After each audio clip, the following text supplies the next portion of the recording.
Bismillahirrahmanirrahim. Assalamualaikum warahmatullahi wabarakatuh.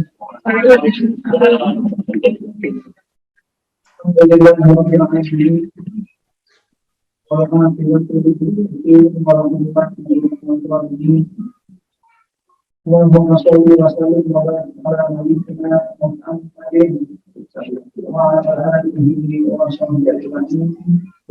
Qala rabbi shrah li sadri wa yassir li amri wa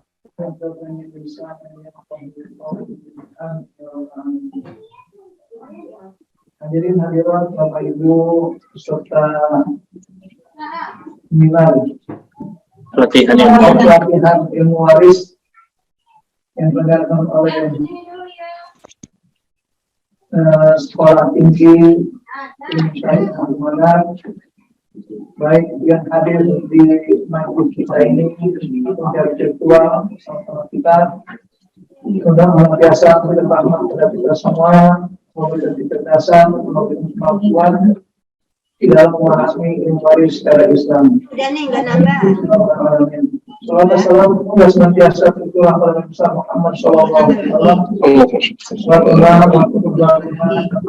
Kita semua kita berharap memperkuat pada beliau agar kita layak di umat yang berhak mendapat syafaatnya. Hadirin hadirat jamaah rahimakumullah. Ini berkaitan dengan peraturan ashabul furud. Kita tahu bahwasanya salah satu, bahkan satu-satunya ayat-ayat Al-Quran yang menerangkan tentang hukum-hukum ibadah kita sebagai seorang muslim yang secara teratur, tuntas, dan sempurna hanya masalah pewarisan saja.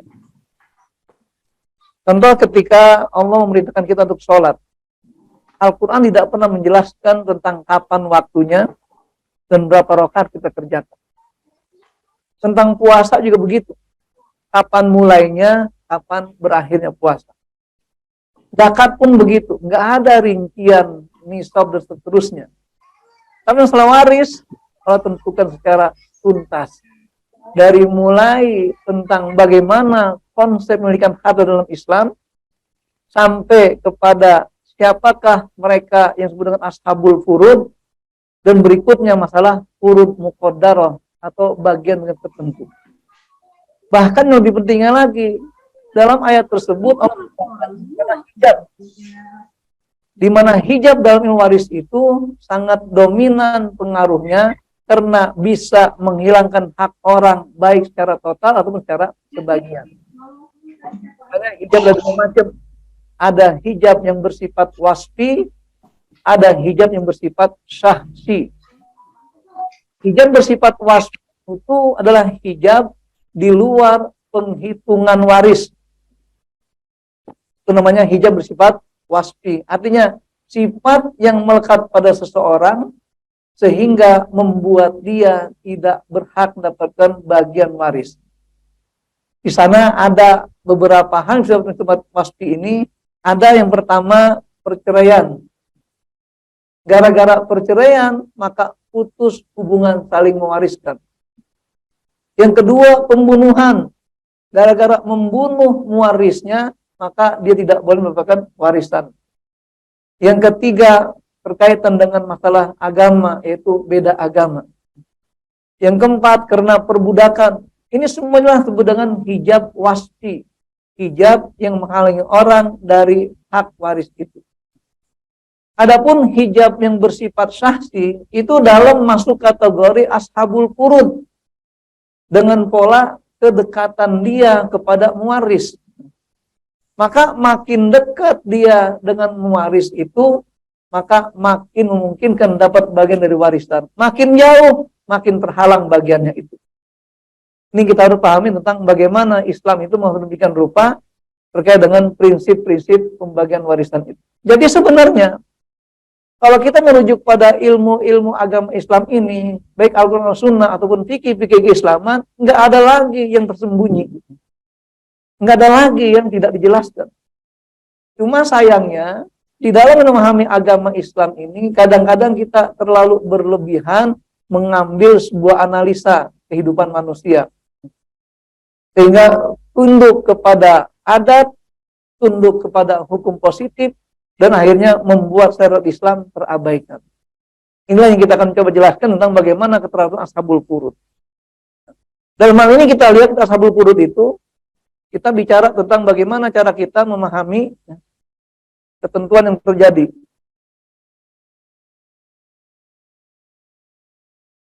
Bicara dasar syariahnya. Kita bisa mengenal Ashabul Furud melalui dasar syariah ini, terutama pada 3 ayat.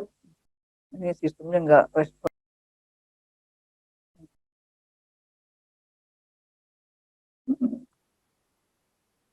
Ya, jadi kita lihat sini beberapa ayatnya. Jadi dari 3 ayat tersebut, ini kita bisa memahami seluruh permasalahan di dalam warisan Islam. Pertama apa? Dalam ayat 11 surah An-Nisa. Jadi Allah di situ bicara masalah tentang wasiat Allah kepada kita sebagai orang mukmin. Kata Allah, yusikumullah fi auladikum. Siapa yang berwasiat? Siapa yang berwasiat? Allah yang berwasiat. Kenapa? Kenapa Allah yang berwasiat? Karena harta itu milik Allah. Ya, karena harta milik Allah. Makanya kita katakan kaidahnya, setiap harta yang tinggal oleh pemiliknya kembali kepada Allah. Oleh karenanya kalau kita mendengar ada yang meninggal atau musibah atau kematian, disunahkan kita membaca doa istirja. Doa apa itu? Inna lillahi wa inna, artinya kami milik Allah dan kami kembali kepada siapa kami? Termasuk harta kita. Makanya kalau kita ingin melihat filosofi dalam Islam itu, harta waris itu tidak boleh dimanfaatkan oleh ahli waris sebelum dia dihitung menurut syariat Islam. Ingat ya, belum jadi miliknya. Karena itu masih milik Allah. Buktinya Allah berwasiat, yusikumullah fi Allah berwasiat. Di sini ditegaskan oleh Allah tentang ashabul furud dan juga furud-furud muqaddarahnya. Nah, di mana letak hijab itu? Hijab ini terjadi yang kata-kata in kana, in lam yakun, itu menandakan hijab. Namanya hijab apa tadi? Hijab apa? Yang kedua tadi hijab apa? Hijab sahsi, bukan wahsi, pembunuh itu. Kalau wahsi pembunuh Rasul kan? Nah, gitu. Jadi hijab sahsi, artinya diri, ardun. Sahsi, pertama wasfi itu sifat, yang kedua sahsi, jangan wahsi, nanti salah. Jono di situ. Nah kemudian Jono di situ. ini juga menjelaskan Saya nanya itu aja. itu hubungan antara anak dengan orang tua. Sehingga kita lihat ketika berapa jatah anak, berapa orang tua di situ. Ayat 11 inilah menjelaskan tentang fenomena seperti itu semua. Maka kemudian kana lahu ikhwatun, nah itu menjadi fa'in kana itu sebagai hijab tadi. Begitu seterusnya. Nah, kemudian pada ayat kedua, ayat 12-nya, ini berkaitan bahkan tentang bagaimana ketika hubungan suami istri, di mana suami istri ini itu saling mewariskan dan saling mewarisi. Siapa aja mati duluan, dia akan mewariskan harta itu pada ahli warisnya, karena pasangan hidupnya itu. Maka dijelaskan kata Allah sini, walakum nisfu ma taraka azwajukum. Kalian berhak, hai para laki-laki, mendapatkan setengah dari harta istrimu. Kapan itu? Setengah. In lam yakun lahun nawalad. Jadi Tidak punya anak. sebagai namanya hijab. Jika dia itu tidak punya Anak. Turunan.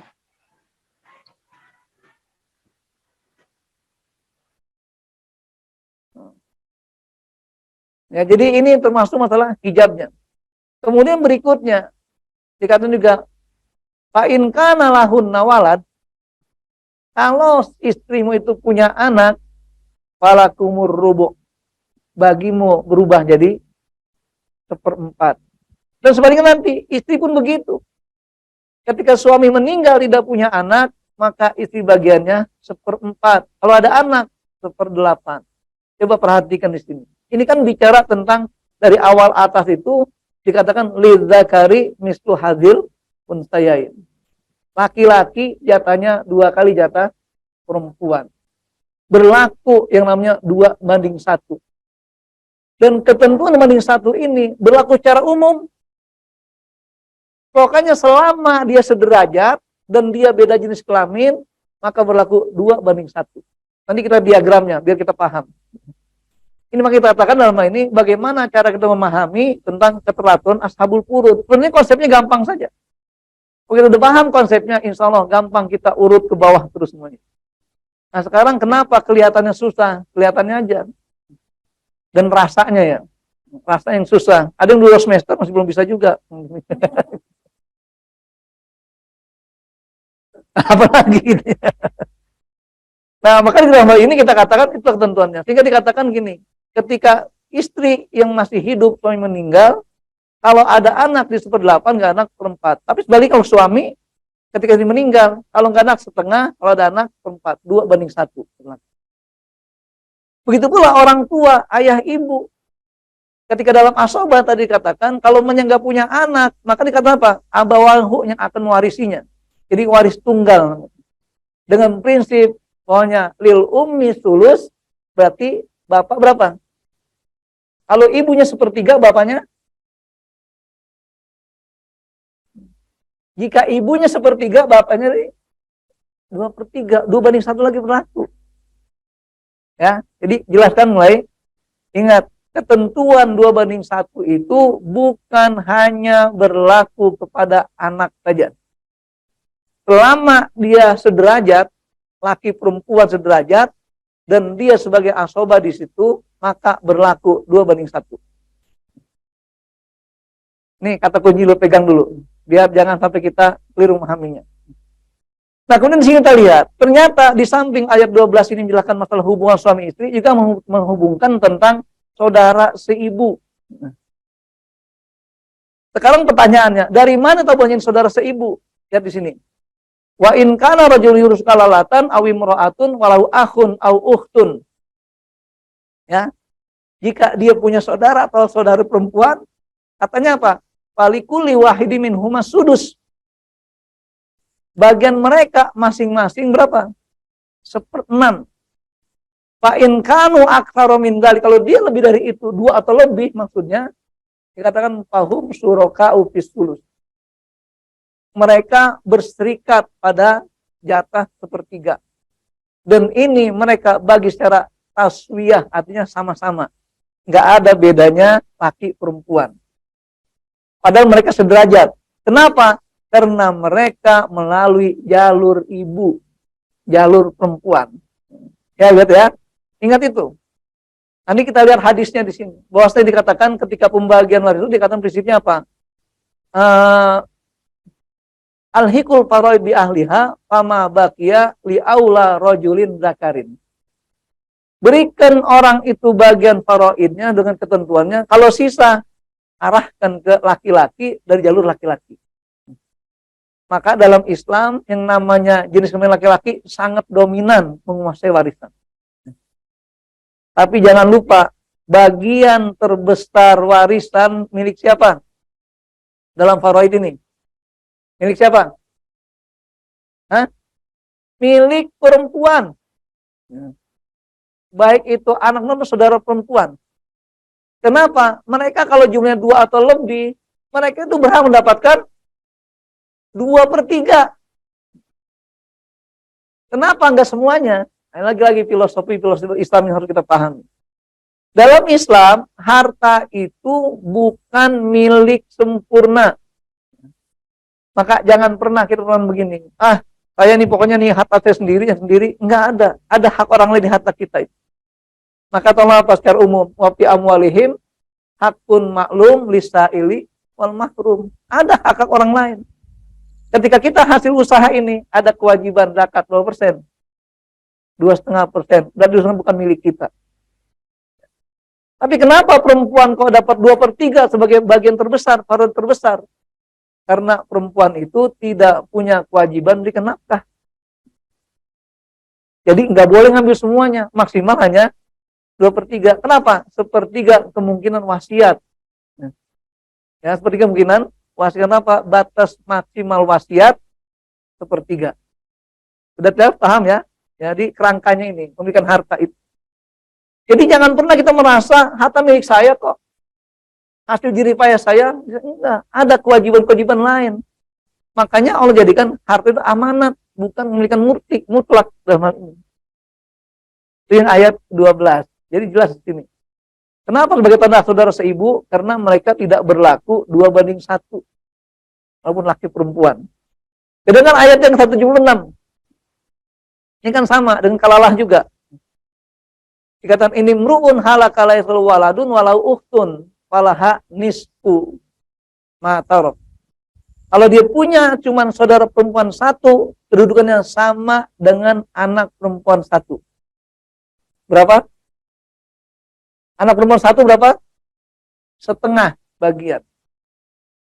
Kemudian berikutnya, wa huwa yarisuha in lam yakun laha walad.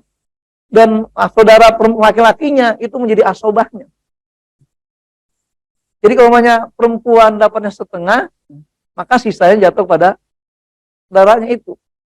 Kemudian fa'in kana tasnataini. Kalau dia jumlahnya 2 seperti sini, fa'in kuna nisan fauqasnataini pada sebelahnya. Jadi 2 lagi perempuan. Berapa jatahnya? Falahuma tulusani. Maka baginya 2/3. Mimma taroka inkanu wa inkanu ikhwatar rijalan wa nisaa. Kalau mereka bergabung laki perempuan semua, yang lakinya 2, perempuannya 2 sebagainya, kan bergabung mereka. Gimana polisnya dengan falidzakari mislu hazil untayain? Berlaku lagi 2:1. Sudah jelas? Belum jelas? Nah, ini saya katakan semuanya ini diatur di dalam hukum waris Islam yang bersumber kepada ayat Al-Quran dan sunnah Rasul saja. Jadi kita nggak perlu ijtihad lagi, karena sudah mutlak di situ. Yang namanya farad itu mutlak. Makanya sebagai tanda itu mutlak, ada kata-kata faridatan minallah. Sebagaimana kalau kita kaitkan dengan ashabu mustahik zakat yang 8, ada kata-kata faridatan minallah. Berarti itu ketentuan Allah, nggak bisa ditawar-menawar. Cuma sayangnya kita umat Islam di dunia ini kadang-kadang kurang yakin dengan Al-Quran. Ya, kurang yakin. Saya baru cerita tentang Ustaz Saiful Anwar barusan. Saya sekarang lagi dilema ini, sering diskusi tentang bagaimana sebenarnya memasarkan syariat Islam dalam waris ini. Kenapa? Karena satu sisi KHI dia ingin menyerang terus. Ya. Bahkan kemarin sudah ada 36 orang notaris muslim, mereka yang sudah bikin RUU untuk HKI namanya. Jadi hukum kewarisan Islam. Itu kita support demikian rupa dengan dasar syariat Islam semua. Ternyata sampai selama 4 bulan mereka ajukan ke EMA, nggak dicolek-colek. Nggak dibuka-buka filenya. Muncul lagi kemarin, ada 2 minggu lalu, ada seorang notaris muslim datang ke tempat saya. Dia minta kasih arahan karena dapat tugas dengan teman-temannya untuk merumuskan tentang bagaimana menyikapi pemilihan KHI itu. Rupanya bikin tandingan lagi. Jadi diadut terus umat Islam ini. Makanya kita katakan sekarang kalau kita bicara hukum waris Islam itu objeknya adalah masyarakat yang tidak perlu ke pengadilan. Kenapa? Karena itulah sebagai sasarannya. Menjalankan syariat Islam itu tidak mesti harus kolektif. Bisa cara pribadi. Contoh masalah harta waris. Ini kan masalah namanya ahwal syahsiyah. Awal saja artinya ketupannya pada pribadi masing-masing, keluarga masing-masing. Nggak usah melibatkan orang lain ataupun mahkamah atau pengadilan. Itulah yang harus kita terapkan. Nah kemudian terkait dengan masalah bagian juga, di sini kita lihat ada dasarnya yang berkaitan dengan masalah asobah. Di samping furud yang ada ini ada asobah. Dan asobah ada 3 macam. Ada asobah yang bersifat sendirian, namanya binafsi. Itu untuk laki-laki saja. Yang kedekatan dengan mayit lewat jalur laki-laki. Contoh, anak laki-laki kepada mayit jalurnya laki-laki. Cucu laki-laki dari anak laki-laki. Dia bisa jadi asobah. Paman laki-laki lewat jalur ayah, ayahnya sama laki-laki juga. Saudara kandung laki-laki karena lewat jalur ayah yang sama, laki-laki. Tapi kita bicara masalah perempuan dan saudara seibu, maka tidak berlaku lebih asobah dalam hal ini. Itu asobah binafsihi jika hal itu sendirian laki-laki. Dan itu akan bisa berubah menjadi asobah bil ghair ketika laki-laki bertemu dengan perempuan yang sederajat. Paham sederajat ya? Sederajatnya selevel. Jadi kalau ada saudara perempuan, temannya siapa? Saudara laki-laki. Saudara kandung perempuan harus dengan saudara kandung laki-laki. Anak perempuan harus dengan anak laki. Tidak bisa anak laki-laki dengan cucu perempuan, nggak bisa. Karena beda level. Nanti kita lihat diagramnya tentang bagaimana memahami level tersebut. Ini terkait dengan bagaimana cara kita memahami prinsip-prinsip dalam warisan Islam. Nah, definisi ashabul furud. Biar nggak kalingan.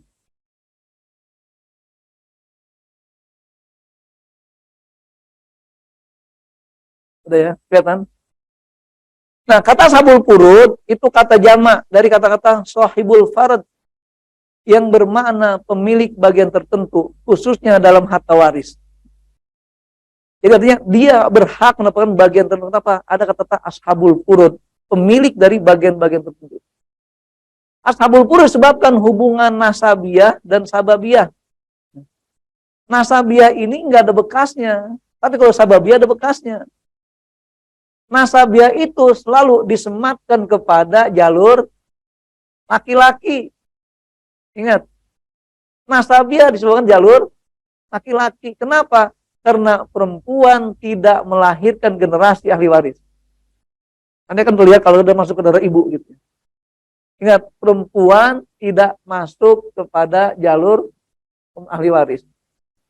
Contoh, kemarin ada kasus sampai maghrib nelpon gitu, minta konsultasi. Ada pengadilan agama dari Medan.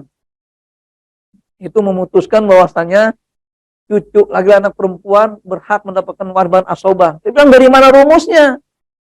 Ini pengadilan loh, agama resmi ditulis. Dia bilang ini salah. Dia bilang gitu. Kenapa? Karena lewat perempuan nggak ada keturunan waris. Jadi anak perempuan berhenti pada dia, anak perempuan saja, nggak bisa melahirkan generasi waris berikutnya. Tapi laki-laki bisa sampai cucu, cicit, cucut, apalagi lagi ke bawah gitu ya. Nggak sampai ke bawah terus. Makanya kita dalam ini melalui nasabiah hubungan dengan laki-laki. Adapun sababiyah karena pernikahan. Nah, pernikahan ketika terjadi perceraian, sudah selesai idahnya, putus hubungan saling mewariskan. Walaupun di kalangan selebritis kadang-kadang suka terjadi. Udah bercerai dengan suaminya tahun yang lalu, mendengar mantan suami meninggal, nuntut warisan. Dari mana rumusnya? Gitu ya. Itulah fenomena kehidupan. Makanya menjaga syariat Islam ini tidak perlu woro-woro, kelompok-kelompok, masing-masing punya kewajiban sendiri-sendiri. Sehingga saya katakan belajar hukum waris ini adalah fardu kifayah, tapi menerapkannya fardu ain. Sekarang Bapak Ibu sudah belajar, maka wajib menerapkan yang fardu ain. Ingat ya? Iya. Bahkan terus terang saya kalau ada konsultasi waris di rumah-rumah saya bilang, sebelum saya mulai bicara saya tanya dulu, ini mohon maaf para hadirin ini sepakat dengan hukum Islam? Ya kalau nggak saya ngomong, kalau nggak saya pulang. Nah percuma saya ngomong capek-capek. Nah gitu. Jadi harus kita pastikan dulu. Maka sekarang para peserta pembinaan ini atau latihan ini sudah siap untuk mengorbankan jiwanya demi tegaknya waris Islam. Siap? Allahu Akbar.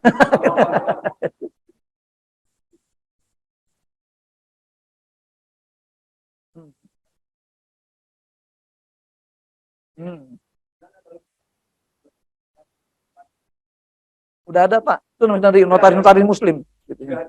Cuman sayangnya di pengadilan kalah mulu. Nanti lanjutan dari Kalbang. Ya.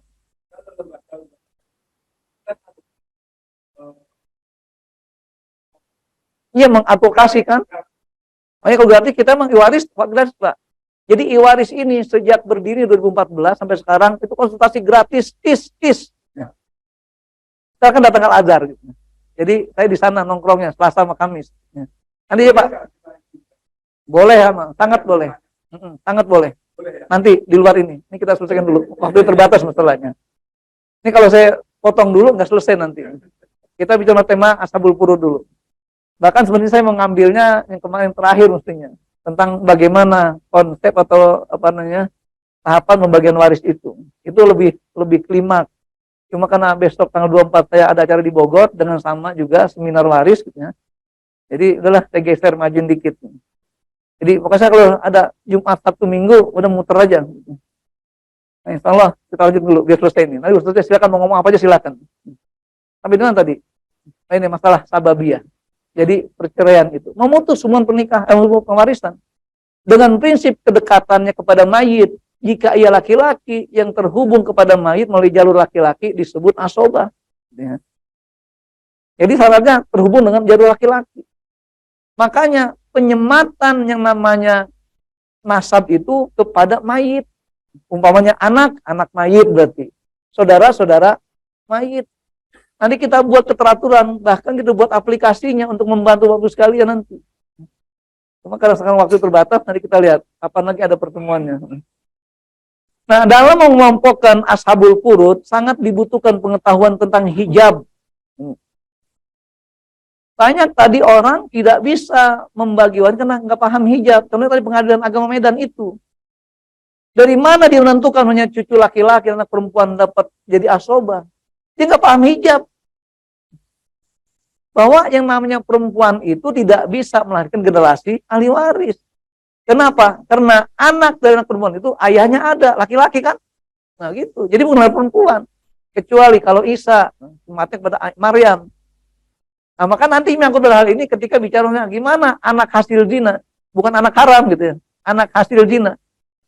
Dia mewarisnya bukan ayahnya, tapi siapa? Ibunya. Karena hubungan pernikahannya diharamkan, tidak disahkan. Maka saya katakan sekarang di Indonesia ini, di dunia ini banyak kelahiran semi Maryam, semi Isa. Jadi bukan nggak ada ayahnya, kebanyakan ayahnya bingung gitu gimana. Ayahnya gitu. Nah terus dan juga dapat berdasarkan kepada kedudukan hubungan tersebut bagi sebagai suami istri ataupun usul ke atas, puruk ke bawah dan hawasi yang sekirang itu. Nah, dan pengelompokan tersebut dapat dilakukan dengan metode madani yang diciptakan oleh tim Iwaris Al-Azhar. Gimana caranya? Kita lihat. Ini bagannya. Kelihatan ya? Ini apa sih menghalangi ini? Oh, gitu. Jadi, ini kita lihat. Mudah-mudahan nggak terhalang dengan tampilan hijau. Jangan lihat hijaunya ya. Pertama, kita buat bagan ini dalam rangka mengelompokkan ashabul furud yang 22 orang. Kenapa? Itu yang umumnya terjadi warisan itu. Jadi terjadi 22 orang ini. Coba kita lihat dari si warnanya saja. Pertama sih ada muwaris. Ini warnanya putih. Dan muwaris itu kita buat suami atau istri, maksudnya laki atau perempuan gitu. Kenapa? Karena suami istri sederajat. Makanya siapakah ahli waris terdekat? Suami atau istri. Sehingga apa? Suami atau istri nggak kena yang namanya hijab hirman. Dia hanya berlaku hijab nukson. Dalam sejarahnya nggak ada seorang suami nggak dapat warisan dari istrinya, nggak ada itu. Walaupun kadang mertuanya ribut. Kan gitu. Kadang mohon maaf, mertua ini kayak apa namanya benci sama menantunya gitu ya. Laki-laki. Nah, karena anaknya perempuan ini sebagai pengusaha, jadi hartanya melimpah. Ketika itu, anaknya yang putri itu meninggal perempuan. Tiba-tiba apa? Orang tua atau mertua yang langsung kabut semuanya. Nggak boleh suami dapat. Zalim namanya. Ingat, memakan harta waris secara zalim, ancamannya jelas dalam surat An-Nisa ayat 10. Apa kata Allah di situ? Innalladzina ya'kuluna amwalal yatama zulman innama ya'kuluna fi butunihim naro wa sayaslawna sa'iro.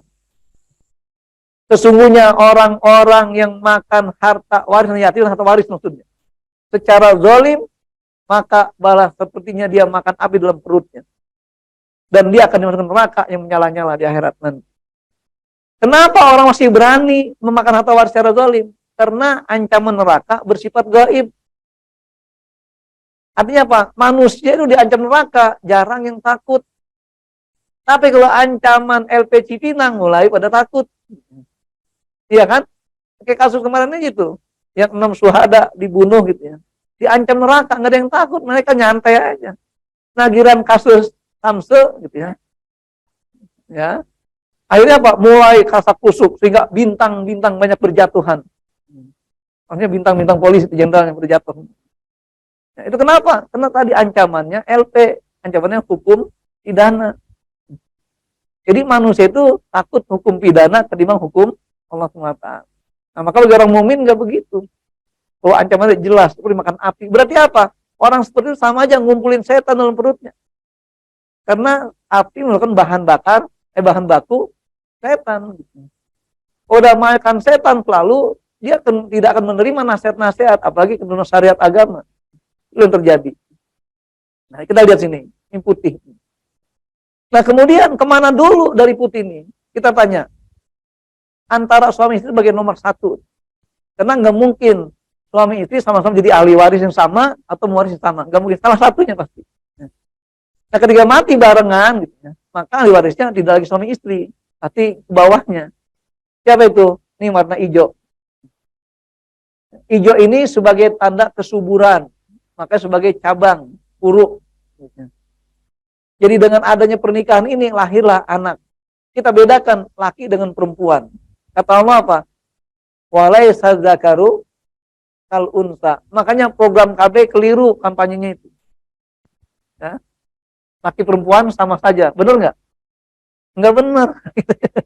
Ini jelas dalam Al-Quran juga. Walaisa dzakaru kal unsa. Laki-laki sama dengan laki-laki, nggak dengan perempuan. Terbukti apa kita lihat di sini? Ketika dari laki-laki ini melahirkan generasi ahli waris berikutnya. Nih, cucu laki-laki, cucu perempuan anak laki-laki. Dari sini perempuan nggak ada. Karena jelas ketentuannya yang namanya perempuan, ingat kaidahnya, tidak melahirkan generasi waris. Generasi ahli waris. Kenapa? Karena dari perempuan ada suaminya lagi, yang laki-laki. Itu baru kesana lari. Kemudian ke atas, merah sebagai usul. Asalnya mayit. Siapa itu? Orang tuanya, ayah dan ibu.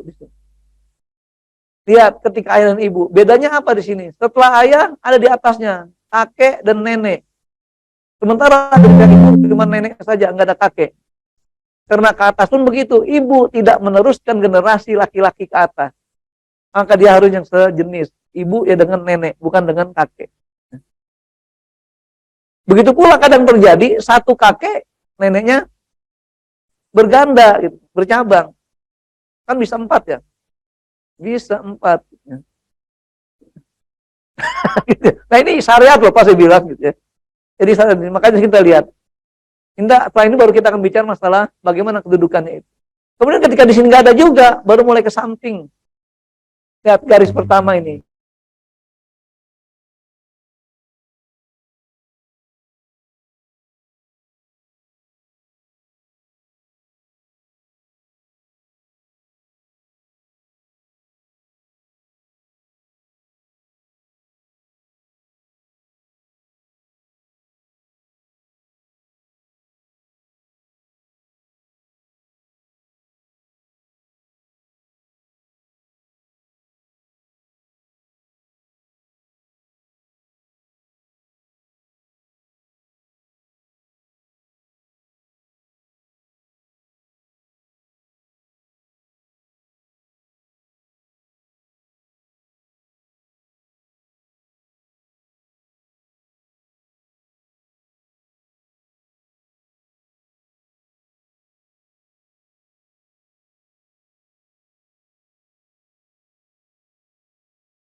Nah, karena saudara kandung ini lebih dekat hubungannya. Tapi kalau namanya saudara ayah ini meninggal ayahnya, itu sama kedudukannya dia. Kenapa? Karena memang anak ayah itu dari istri yang berbeda. Tapi dia sebagai anak ayah. Nah, nasab itu kepada siapa? Laki-laki maupun perempuan. Kalau nggak ada juga, baru muncul ke samping nih. Lihat, naik ke atas. Ini dari garis mana? Ibu, saudara seibu. Laki-laki, saudara seibu perempuan. Di bawahnya nggak ada garis penerusnya ini. Kenapa? Jalur perempuan tidak meneruskan ahli waris. Ingat itu. Kemudian kita lihat sini. Dari saudara kandung tadi ada penerusnya. Anaknya. Begitu saudara ayah. Tapi sampai seibu nggak ada juga. Naik ke atas lagi. Mulai masuk pada paman kandung. Tadi paman kandung bahwa paman itu adalah merupakan saudara kandungnya siapa? Ayah. Baik laki-laki, baik mana apa yang lebih kecil ataupun lebih besar. Ini saudara atau paman kandung itu. Gak ada juga naik ke atas. Itulah paman sekakek. Nah, paman sekakek ini artinya dia paman, ayahnya sama, ayah tidak sama tapi kakeknya sama. Jadi paman juga, namun kakeknya, ayahnya berbeda tapi kakeknya sama, mungkin kakek. Nah dari semuanya kita hitung nanti sampai anaknya ini dari mulai pertama sini sampai sekian ini jumlahnya 22. Nanti kita lihat bagian berikutnya keterangan. Ini tentang bagaimana memahami diagram Ashabul Furud.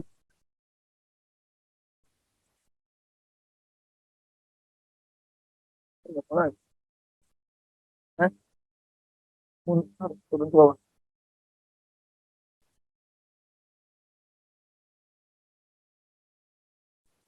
Oh.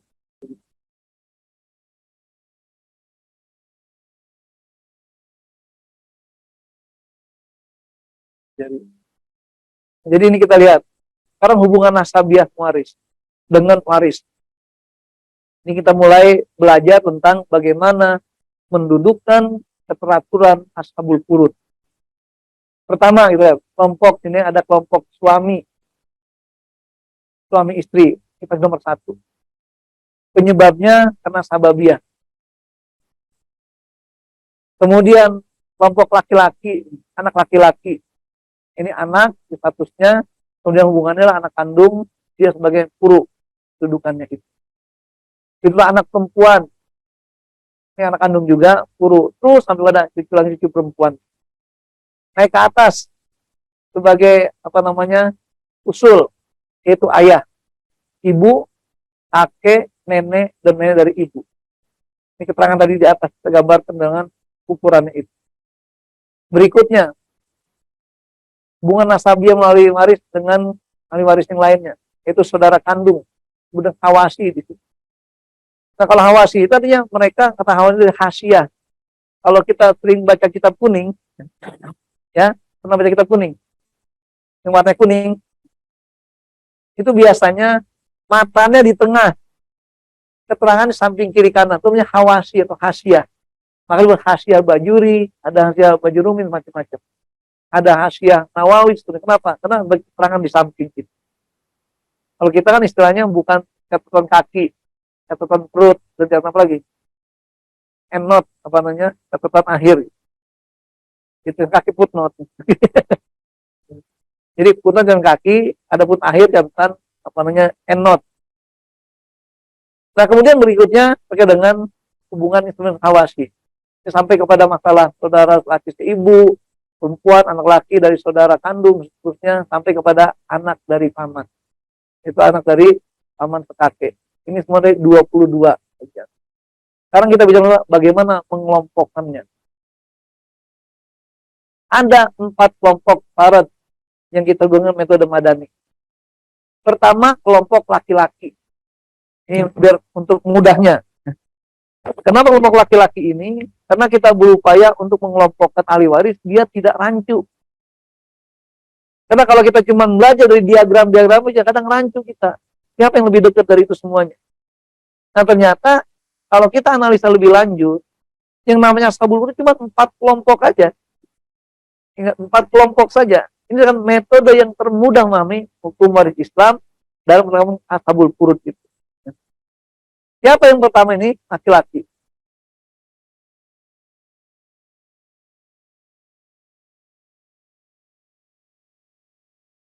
Nah, laki-laki ini, siapanya masuk laki-laki, pertama kita lihat, anak laki-laki, dia laki-laki.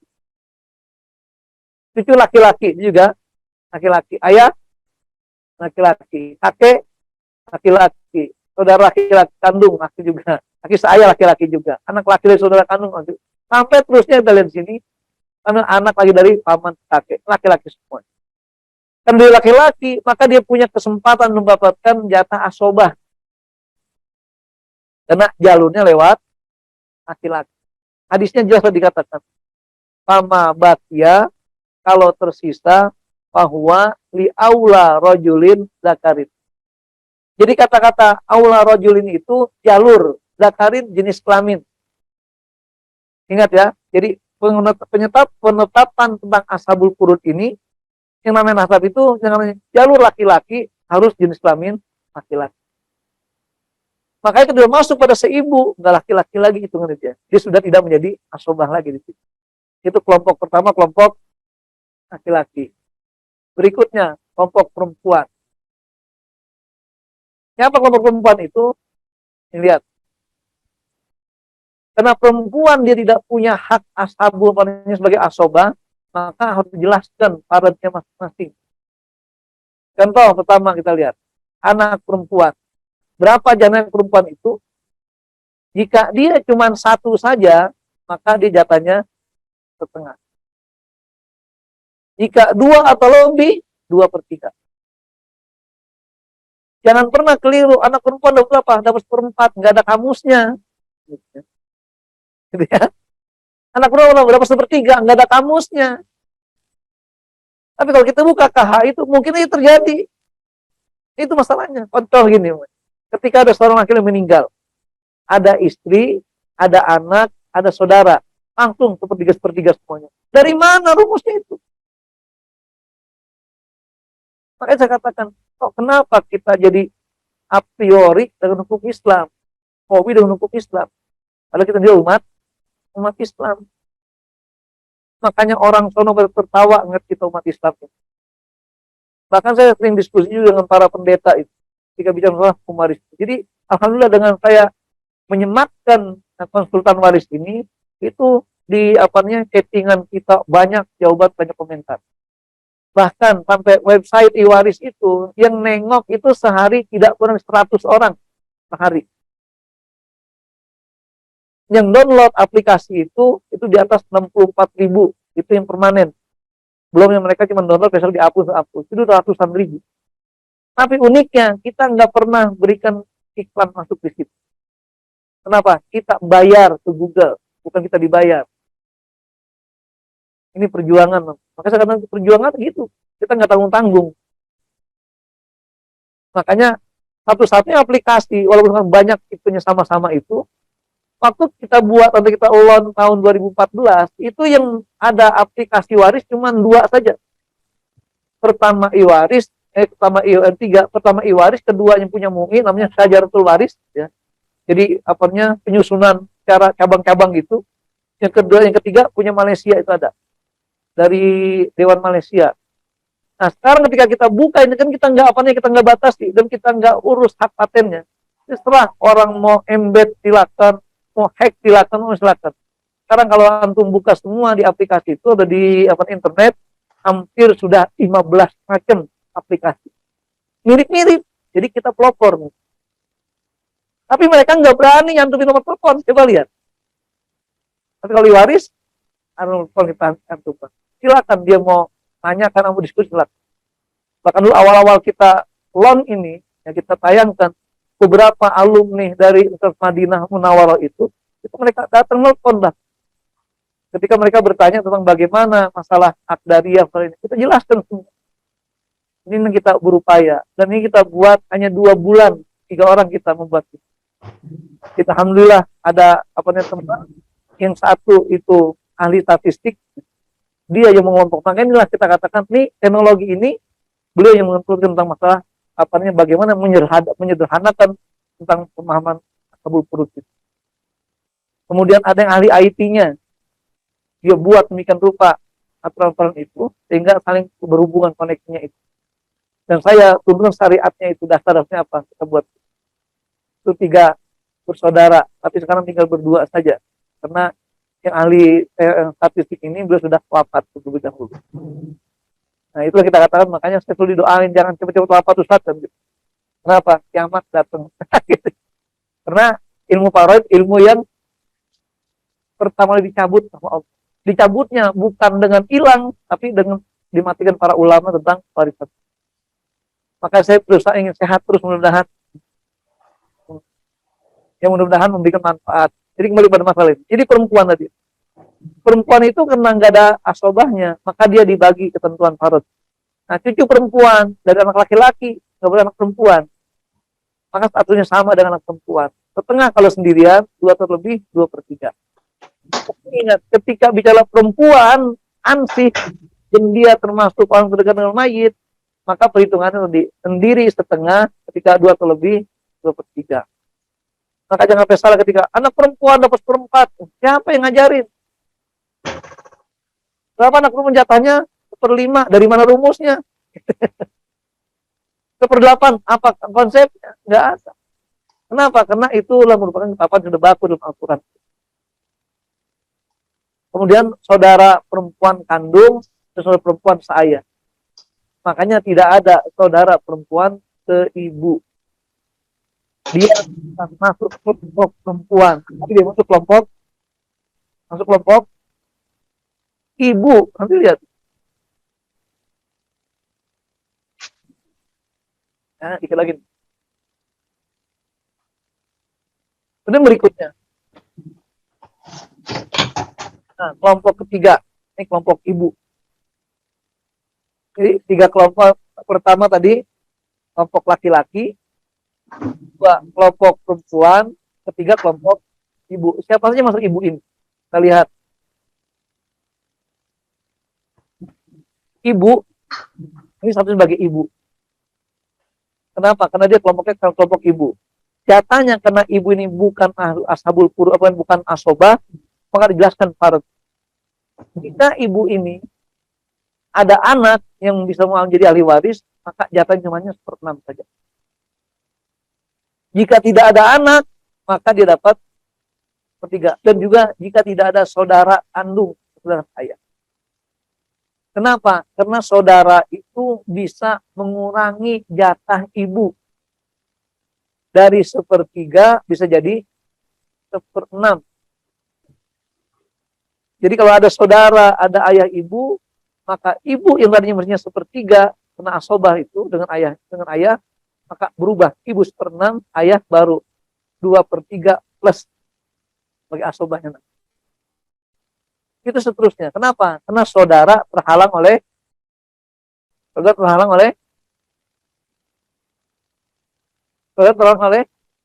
nggak ada anak ini. Adanya ayah sama ibu. Oleh ayah. Kenapa? Karena dia laki-laki dan lebih hubungan dengan mayit.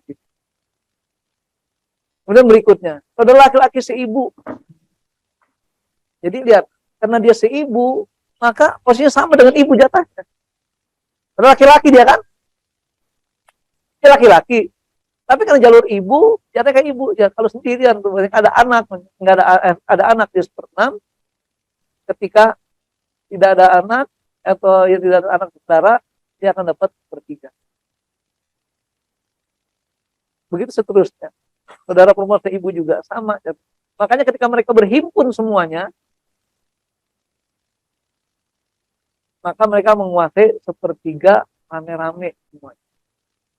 Nah, beda dengan sini. Ini terjadi ikhtilaf di sini terkait dengan masalah kakeknya. Adapun nenek sepakat semua, baik nenek dari ayah maupun nenek dari ibu, itu semuanya dalam tiap kondisi hanya mendapat 1/6 saja. Permasalahan yang sering muncul dan kadang menjadi ikhtilaf para ulama, gimana kalau ahli warisnya itu neneknya double? Nenek double? Nenek dari ibu, nenek dari ayah. Apakah mereka masing-masing 1/6? Hah? Banding seperenam? Enggak, seperenam bagi 2. Jadi mendudukannya seperti istri.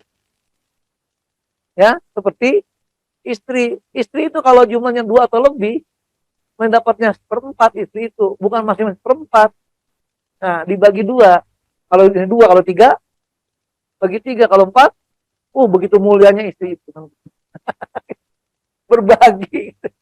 Udah siapa berarti? Siap bagi warisannya, gitu. Begitu prinsipnya. Maka saya katakan ini kelompok inilah yang kita jadi acuan. Pokoknya mengelompokkan asal urut begitu mudah. Kita paham tentang tadi hijabnya dan siap asal urutnya itu. Sekarang di kelompok yang keempat, kelompok istri atau suami atau salah satunya. Kita katakan di sini cuman salah satunya aja kita lihat.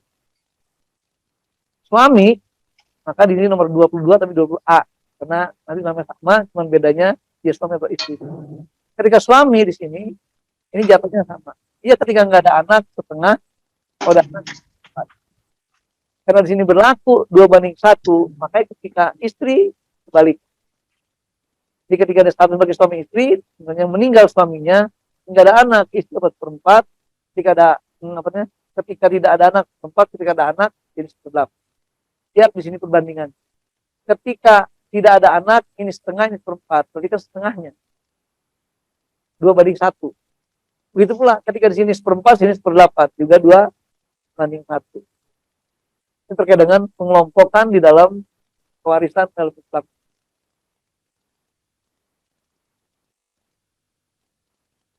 Ini tentang bagaimana cara kita memahami ashabul furud dengan keteraturan.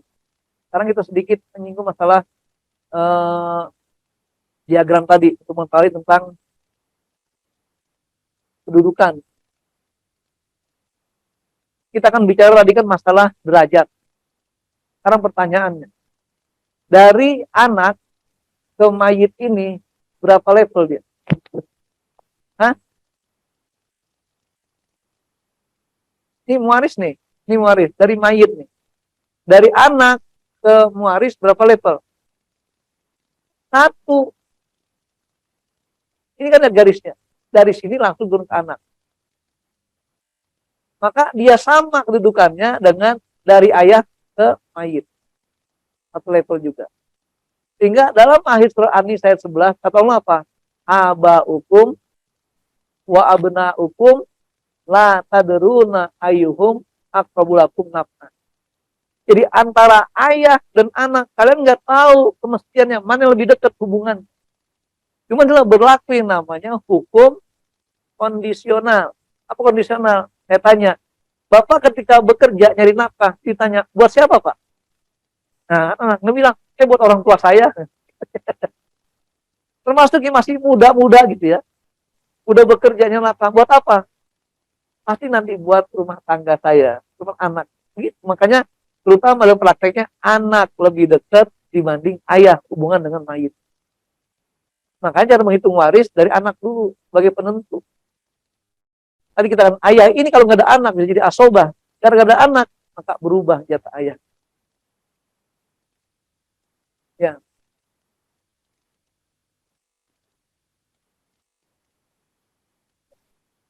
Nggak punya cucu. Ya. Maka lihat kira-kira di samping anak ada yang lain nggak? Kan ini kita lihat di sini. Yang namanya perempuan tidak bisa menghalangi ahli waris laki-laki. Ingat. Jadi kalau ada anak perempuan 1, anaknya udah ada, cuman udah meninggal duluan. Dia punya anak dan cucunya. Maka dia berhak cucu ini. Karena tidak terhalang oleh anak perempuan. Apa ada kajian Pak? Nanti ya. Kemarin konsultasi belum selesai. Sampai jam 12. Pak.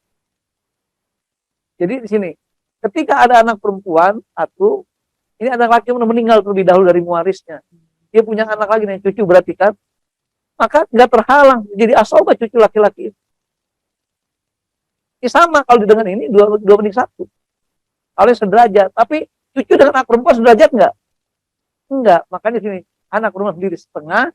Nah sisanya ini berarti setengah juga nanti. Gitu ya. Nah, kemudian ketika nggak ada anak di sini, naik ke atas, ayah. Ingat ayah, posisinya sama. Ketika nggak ada anak, ayah jadi asobah.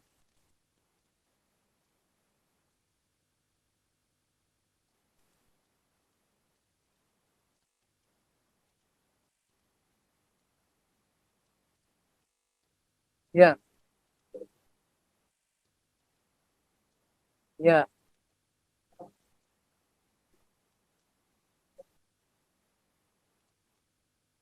Anak perempuan itu bagaimana?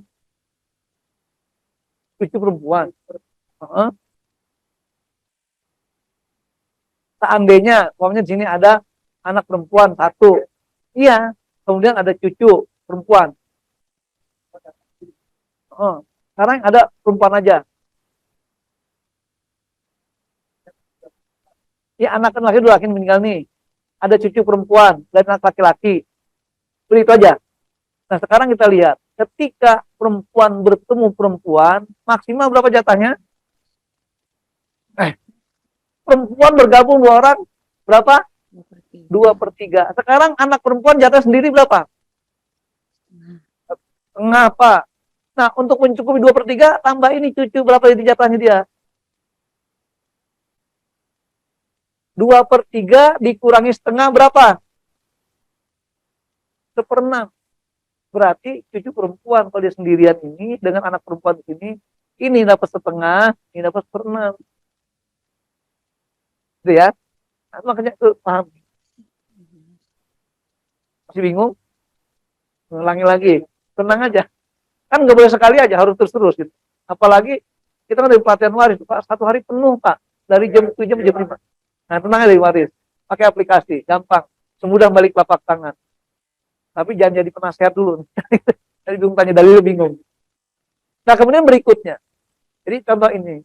Masa kita kembali ke sini. Ketika tadi anak nggak ada, tapi ada ayah ibu. Ini kan derajatnya sama, satu derajat juga dia. Satu level. Kenapa? Karena dia langsung pada mewaris hubungan. Cuman bedanya ke atas, kalau ini ke bawah. Maka begitu pula di sini, ketika di sini anak perempuan laki-laki berhubung dengan satu jenis atau satu kelompok, sama dengan ayah dan ibu juga. Cuman bedanya apa di sini? Seorang ibu ini, kalau ada anak perempuan ataupun laki-laki, dia tadinya mungkin 1/3, berubah jadi 1/6.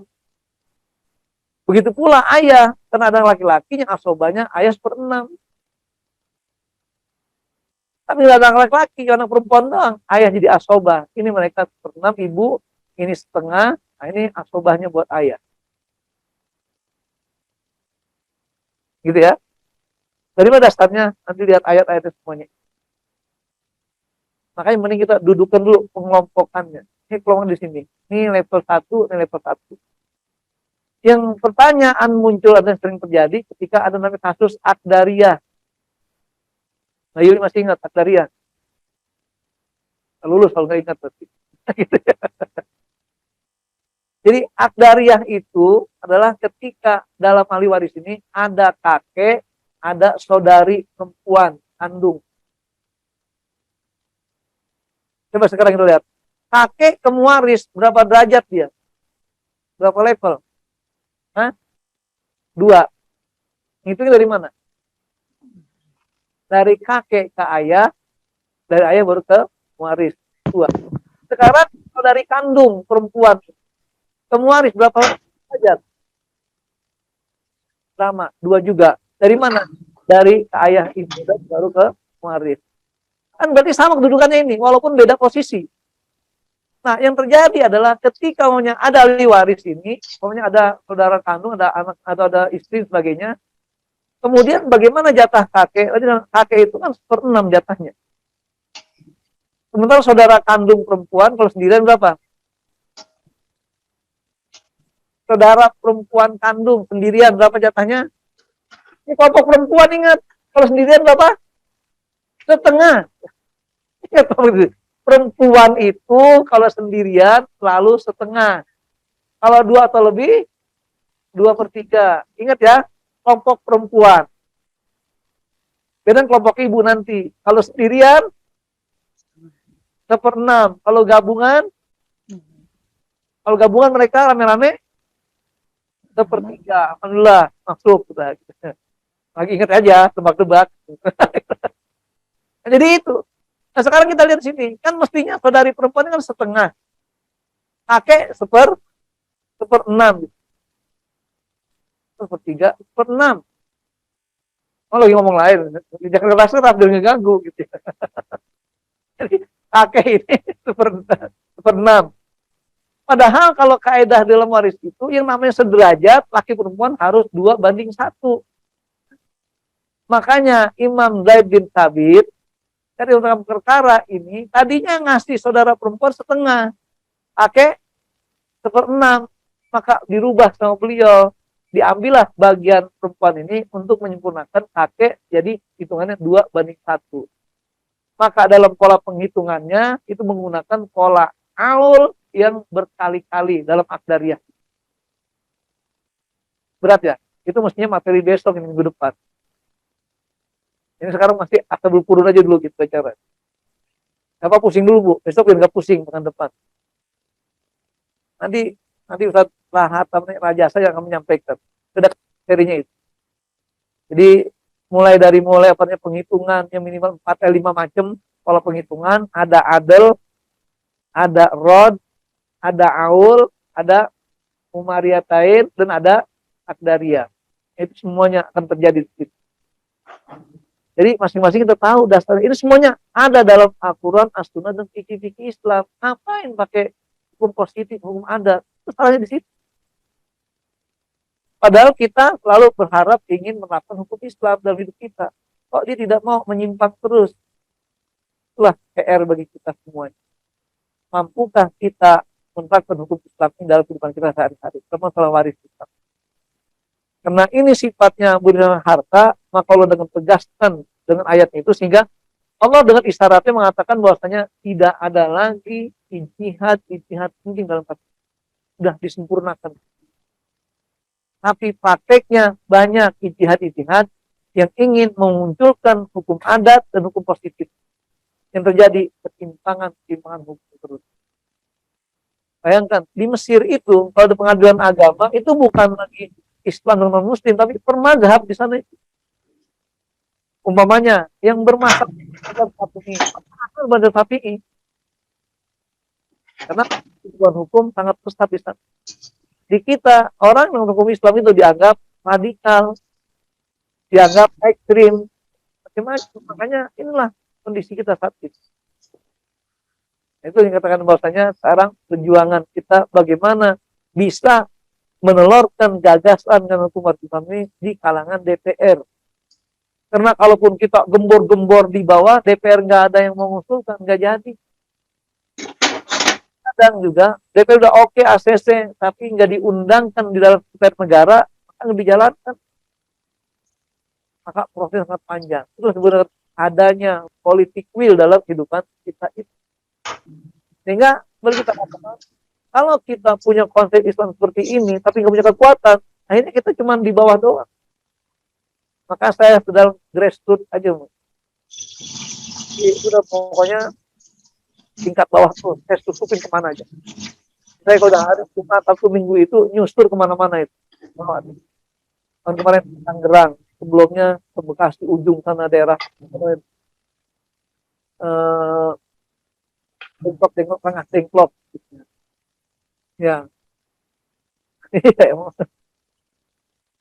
Tengok ujung sampai ke sana. Dan itu nggak tanggung-tanggung. Kadang saya ambil maghrib sampai jam 11 baru. Nah, itu ada yang tidak selesai. Kayak tadi kasih kemarin belum selesai juga. Cuman saya pas lagi acara telepon lagi. Jadi bilang, Pak kalau saya Jumat Sabtu Minggu jadi hubungin dulu. Kenapa acaranya estafet gitu. Pas Senin baru saya buka lagi channelnya untuk kapan menghubungin. Itulah jamaah rahimakumullah, ini sekedar pengantar untuk memahami bagaimana keteraturan dalam ashabul furud. Karena saya dibatasi untuk bahas masalah ini saja, di banyak-banyak yang lain, terfokus di sini. Bagaimana nanti memahami 4 pengelompokan tentang ashabul furud. Kalau udah paham 4 kelompokan ini, insya Allah jelas. Coba, berapa kelompok tadi? Kelompok apa aja? Laki-laki, perempuan, ibu, suami. Itu kan dikit kan, simpel kan? Simpel. Nah, dengan pengelompokan ini ditambah lagi kita harus paham hijabnya. Pola hijab. Nah, makanya setiap jalur yang lebih dekat menghijab jalur di atasnya. Contoh tadi kita katakan, anak ini lebih dekat dibanding ayah. Ketika ada anak, maka ayah terhalang jatah sempurnanya. Yang mestinya asobah jadi ayah cuma 1/6 bagiannya. Nah gitu. Adapun anak, dia paling dekat dengan mayit, maka tidak pernah terhalang dengan siapapun dia. Anak perempuan satu, walaupun ada ayah ibu, tetap dia dapat setengah. Nggak bisa berkurang. Karena tadi tujuan kita nyari nafkah buat anak. Maka sungguh sangat mulia katanya. Bapak kenapa kerja? Buat orang tua saya. Nggak mungkin. Nah makanya itu padahal kata Allah, kata Rasul apa? Anta wa maluka li abika. Kamu dan harta milik orang tuamu. Makanya kalau kita nggak niatkan untuk orang tua, milik orang tua kita ini. Jadi orang tua bebas makan harta anak tanpa izin sekalipun. Tidak zalim. Tapi sebaliknya, anak zalim kalau makan harta tua tanpa izin orang tua. Nah, apalagi menantu. Dan yang paling penting, di dalam pembagian waris itu tidak bicara perasaan. Tapi bicara kenyataan hukum, kedudukan hukum itu. Kadang sering terjadi begitu. Ya hukum mungkin ini hukum waris gitu. Makanya inilah Allah tentukan secara gamblang, secara tuntas dalam Al-Quran dan hadis Nabi. Termasuk tadi masalah kalau kita bahas berikutnya nanti masalah maksiat dan riba, masalah harta bersama. Karena bukan domain saya saat ini. Nah, silakan di luar ini, silakan ingin menanyakan. Nah, kita sekarang materi diskusinya masalah bagaimana menerapkan keteraturan ashabul furud. Jadi jangan jauh keluarnya, nanti nyarinya sulit kalau kejauhan. Nggak kedengeran manggilnya. Silakan, saya buka kesempatan.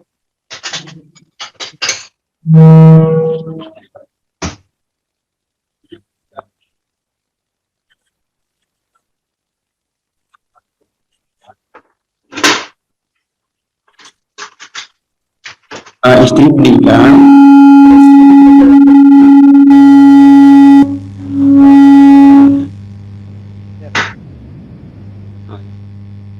Istrinya meninggal, ada meninggalkan suami, ada satu anak perempuan dan satu saudara kandung perempuan. Nah, ini cara pembagiannya bagaimana, Ustaz? Baik. Ketika mamanya seorang meninggal, kita lihat dulu langkahnya itu harta dia bukan Harta istri. harta itu semua. Ya. Maka kalau begitu suami kena anak dapat berapa? Suami kena ada anak dapat berapa? Seperempat. Ingat dari suami dulu Pak, paling dekat di jalur. Kena ada anak perempuan satu, dapat berapa dia? Setengah. Ada saudara kandung perempuan. Dia kenapa? Karena jalur perempuan semuanya, maka jadi asobah al-ghaib. Ya, asobah al-ghaib. Asobah karena jalur perempuan jadi jelas-jelas kan, saudara. Itu lihat dalam hadis.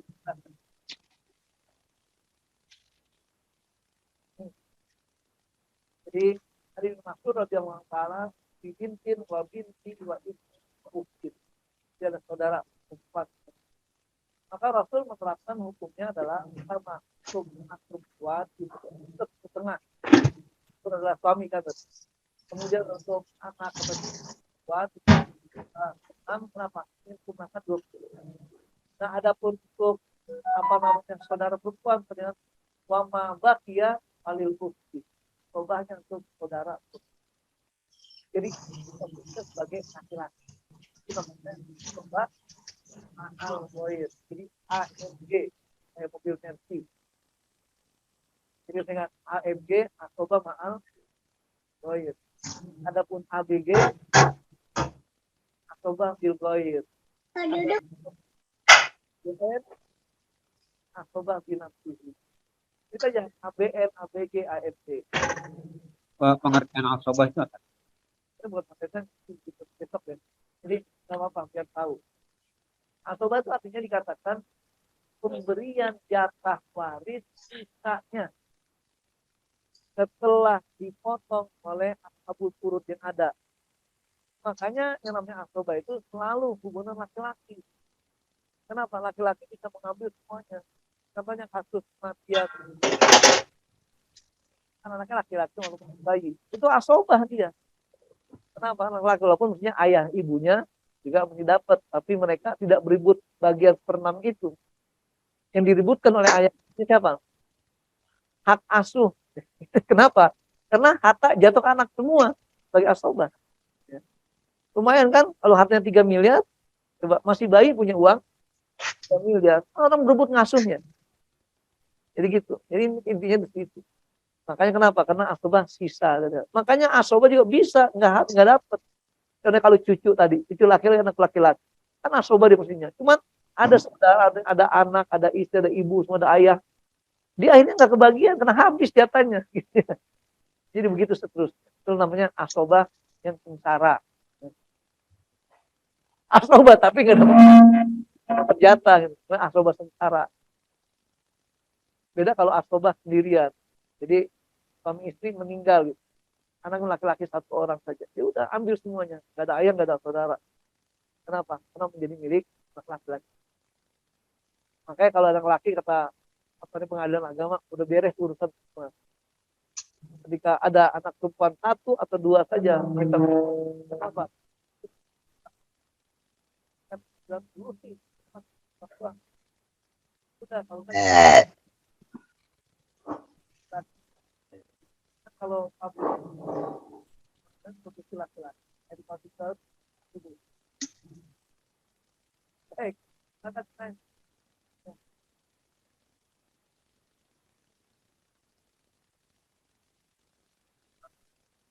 hak waris, sedangkan perempuan dapat cucu laki-laki dari anak perempuan tidak dapat, sedangkan cucu perempuan itu dapat dari anak laki-laki tersebut dapat hak waris. jadi itu laki-laki perempuan. Karena anak perempuan atau perempuan sudah melahirkan itu hari tidak melahirkan generasi waris. Kenapa? Karena ahli waris masuk pada siapa? Laki-laki. Nah, ada pun kasus diagram kita lihat ini ada cucu laki-laki, ada anak laki-laki. Kalau lagi anak laki-laki, ya coba ganti ayahnya. Itu dia benar. Saya kalau diagram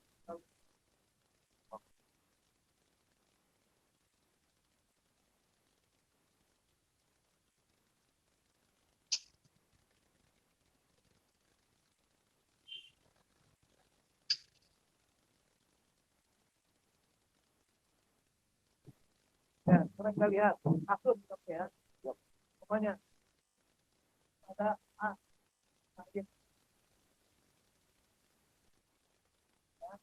ini dan anak perempuan juga ada ada itu meninggal wafat sekarang buat berarti dan ke perempuan saja. Berarti apa dia tuh? Itu kan? Nah, ini seperti anak perempuan jatahnya dia karena itu udah meninggal dunia anak laki-laki maka dia bawa kalau posisi seperti ini bahwa perempuan laki-laki jadi asoba A, B, C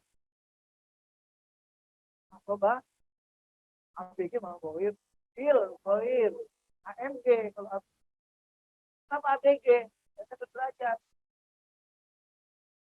ada laki ada perempuan jadi perhitungan sama ABG itu 2/1 karena kasusnya lain lagi ada anak perempuan kita sebut tidak nah itu ada perempuan saja anak perempuan dapat jatah sebesar dia nanti perempuan berapa jatahnya ini dunia perempuan loh dunia perempuan udah aku sengaja Pak anak itu. Tidak aku sengaja. Dari mana perempuan itu? Berapa? Tadi jelaskan berkali-kali. Itu perempuan kata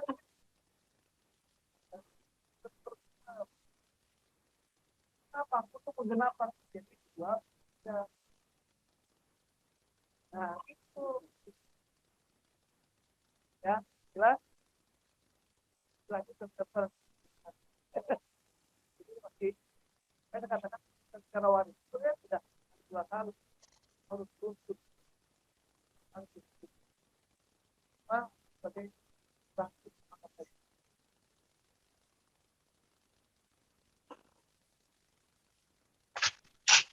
Sakit saya. Ya, tadi yang level dari ibu, neneknya dapat, kakeknya enggak ya? Dia kalau jalur itu jauh udah. Jalur itu kan Yang di contoh tadi itu kan Iya. badan dia kan apa ini dapatnya F ya.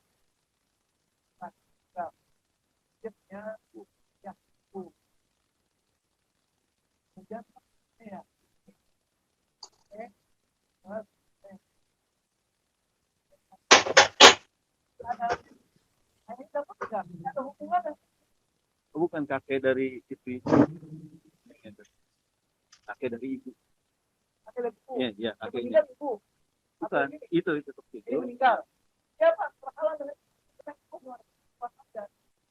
Nah, itu dia lihat perempuan kenapa menguasai. dia kan dari atas. Jalur perempuan semua. Ya, jadi tidak pernah lewat jalur maka semua jalur laki-laki. Tapi kalau jalur laki-laki jadi ayah tujuannya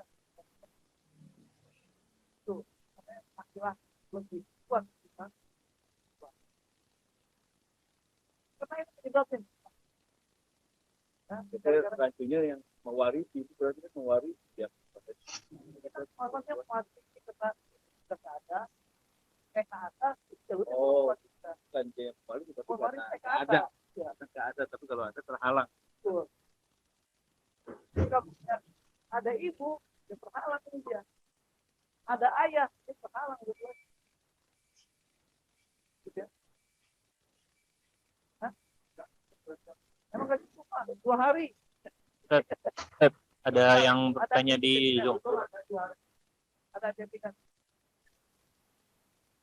Bagaimana dengan anak angkat dan anak dan kita dan orang bertanggung jawab dari diwali besar cara jelas dan ada wasiat. Apakah ahli waris berkewajiban merawat anak angkat tersebut atau apakah bisa diadopsi, dipindah tangankan, perlukah pengurusan pengadilan? Baik, sama dulu. Di dalam kasus waris Islam ini, anak angkat itu sepakat para ulama itu sebagai hak yang namanya wasiat wajibah. Jadi wajib apa? Surat ayat 8. Wa idza hadarul qismata ulul qurba wal yatama wal masakin seterusnya. Jadi anak-anak termasuk kurba namanya.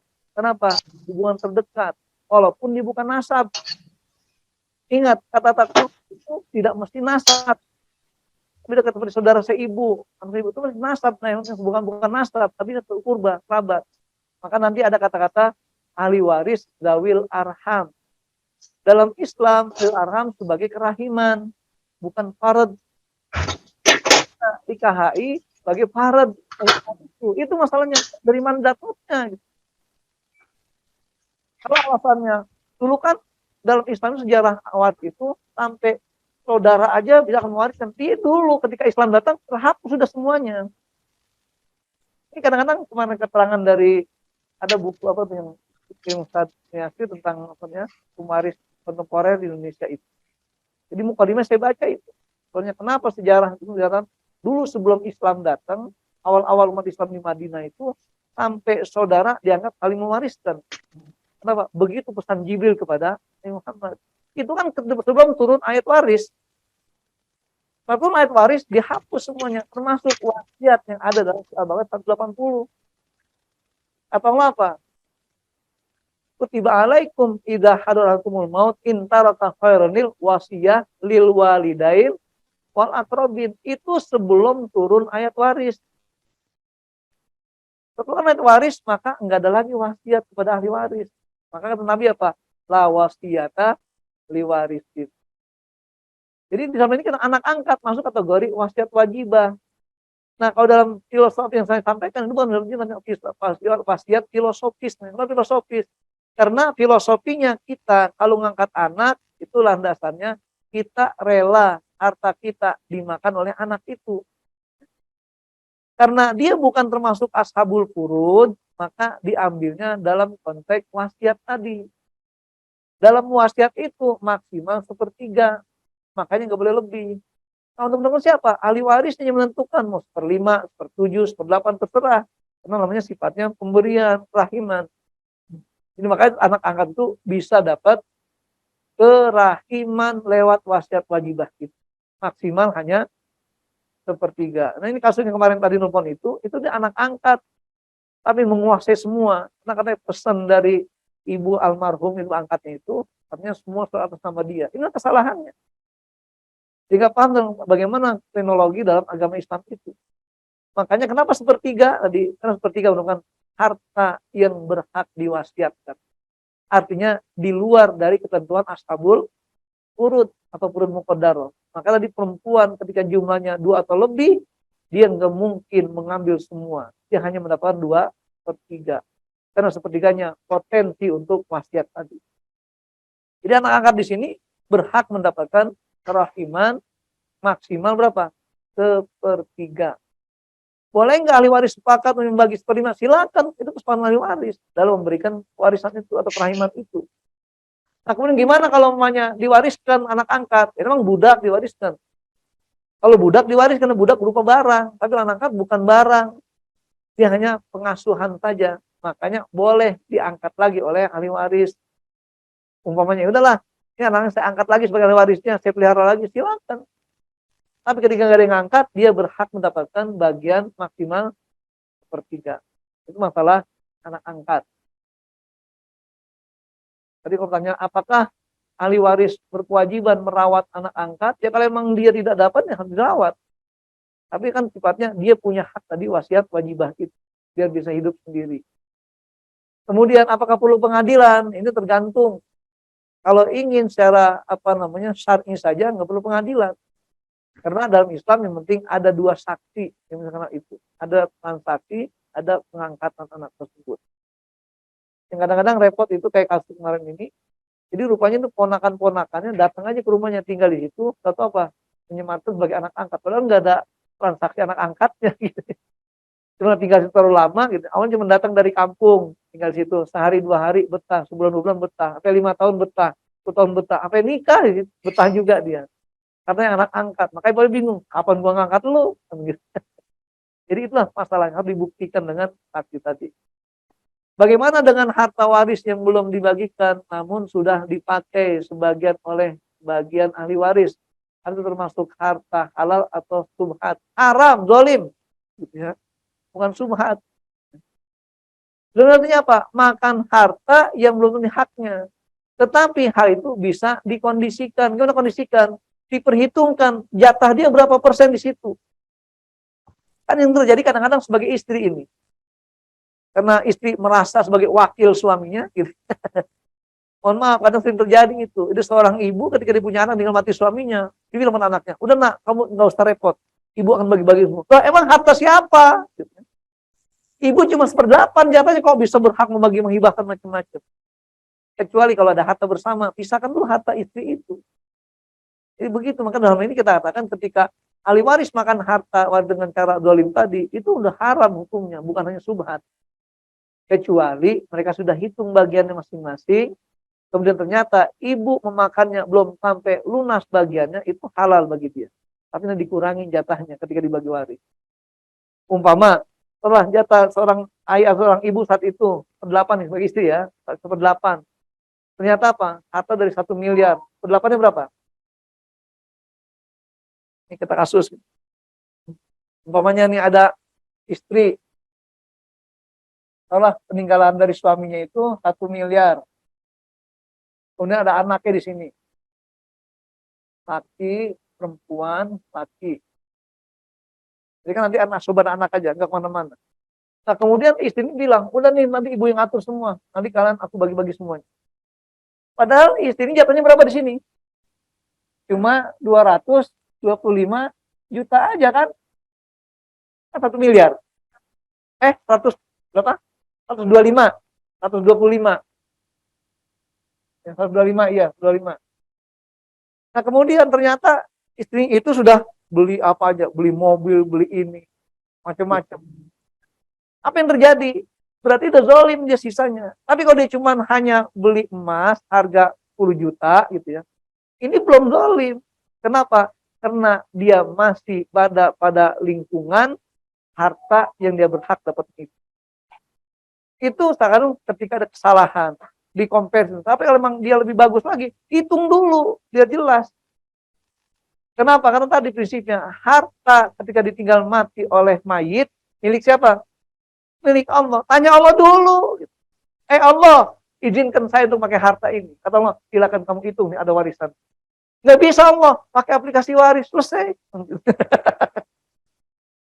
Pinter langsung. Gitu ya. Jadi nggak ada yang sulit, nggak ada yang rumit. Cuman kadang-kadang kitanya aja yang suka mempersulit diri. Nah, ya. Nggak. Kembali pada hadis Nabi. Ini sebenarnya kalau besok dibahas baru selesai masalahnya. Jadi kalau ini nggak apa-apa lah, bocoran aja dulu.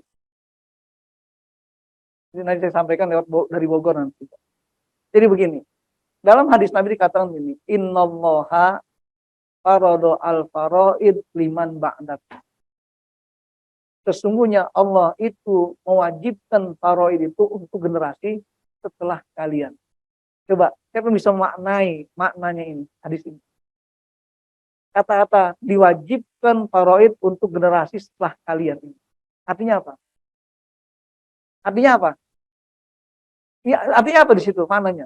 Harus berbukti, dicatat berarti. Karena generasi berikutnya bukan sekarang. Sekarang misalnya nanya, generasi itu nggak ada yang tahu. Maka gimana?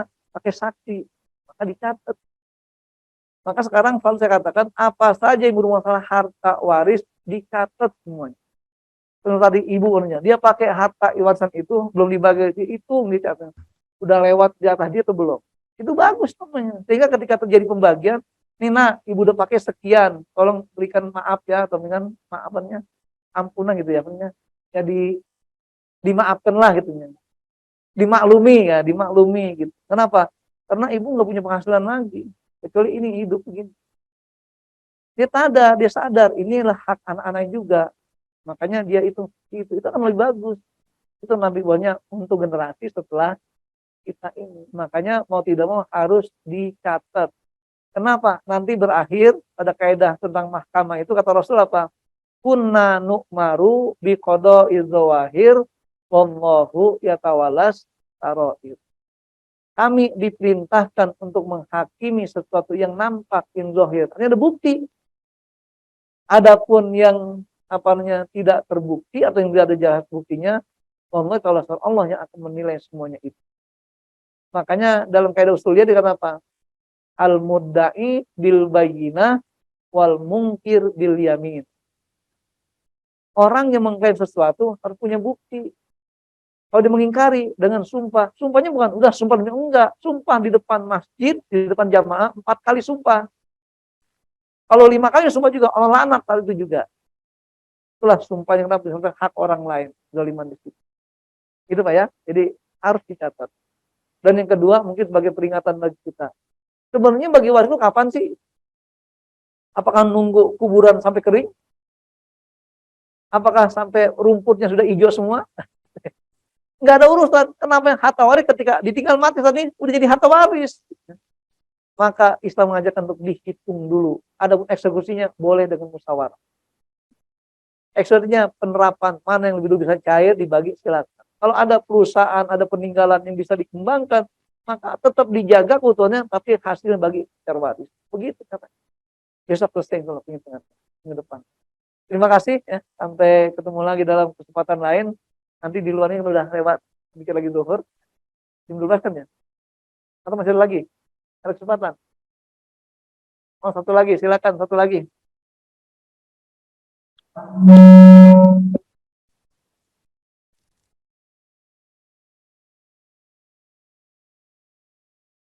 Ya, inilah saya katakan makanya kemarin saya minta ke apa namanya? Ustadz Rajasa itu. Jadi materi saya terakhir aja saya bilang gitu. Karena pasti akan banyak masalah-masalah yang harus diungkap secara tuntas. Masuk tadi masalah benar konsep di awal. Jadi metode pembagian waris itu kan tema terakhir. Itu tuntas dibahas. Ini karena saya cuma ambil ashabul furud aja. Jadi mau nggak mau harus menyampaikan juga. Jadi dalam masalah harta, di situ nanti ada slide-nya itu. Saya katakan bahwasanya bedakan antara harta atau uang pensiun dengan uang takziah, dengan uang sumbangan kematian, dengan uang asuransi kematian sebagainya. Gimana cara menilainya? Kalau dana itu ternyata habis tidak dikeluarkan lagi dengan kematian pasangan hidupnya, maka dinamakan pensiun. Kan dana pensiun begitu kan? Pokoknya si A nih udah bekerja di perusahaan atau di apa namanya lembaga apa gitu, meninggal, dia punya istri, itu masih ngalir tiap bulan kan pensiunnya. Sampai kapan istri meninggal? Itu udah putus. Itu namanya dana pensiun. Kalau dana pensiun bukan harta waris. Kenapa? Itu gimana? Bantuan kehidupan bagi pasangan hidup mayit. Gitu.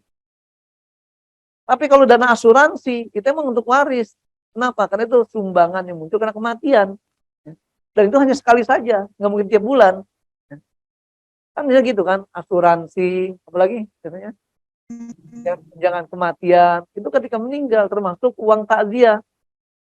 Jadi uang takziah itu takdirkah namanya, itu harta warisan. Jadi kalau udah habis dipakai atau selesai itu dipakai ngurusin jenazah, masih sisa, itu jadi harta waris. Dibagi cara urus Islam. Jadi saya terapkan pada keluarga saya dulu ketika adik saya itu suaminya meninggal dan dia masih punya ibu mertua. Saya bilang, coba itu setelah sampai ngurus jenazah 3 hari selesai urusannya, ada sisa nggak? Maksudnya itu namanya harta warisan. Bagi kepada ibu almarhum. Karena masih hidup. Itu kenapa? Itu namanya tirkah warisan. Jadi gitu ya. Ini kriterianya harus dilihat. Bahwasanya ceritanya dari mana sumbernya? Dari pola penggunaan hartanya.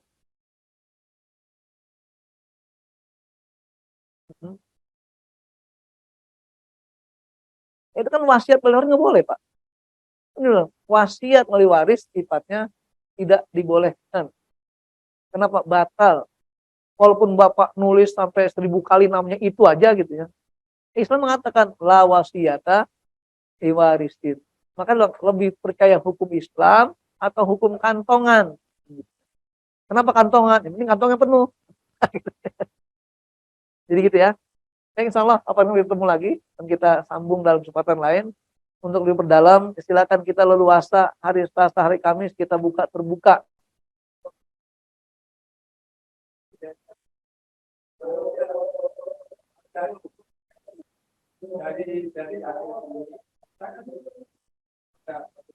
Betul.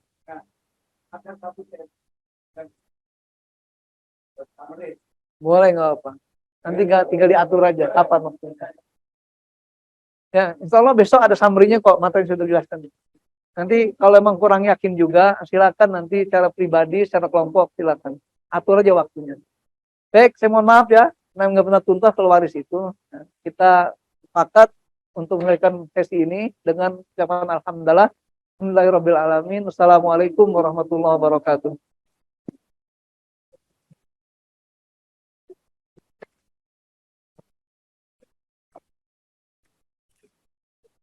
Thank you.